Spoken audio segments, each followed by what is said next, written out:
এই দেখুন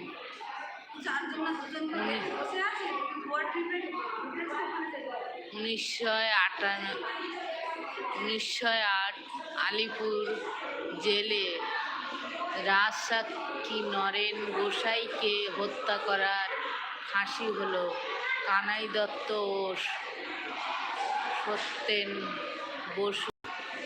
দেখুন এই জায়গাটা।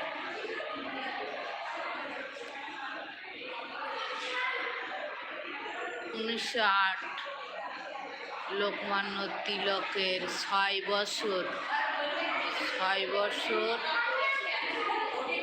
কারাদণ্ড। দেখুন এই জায়গাগুলো কারাদণ্ড হয়। শহীদ ক্ষুদিরামকে অভিনন্দন করার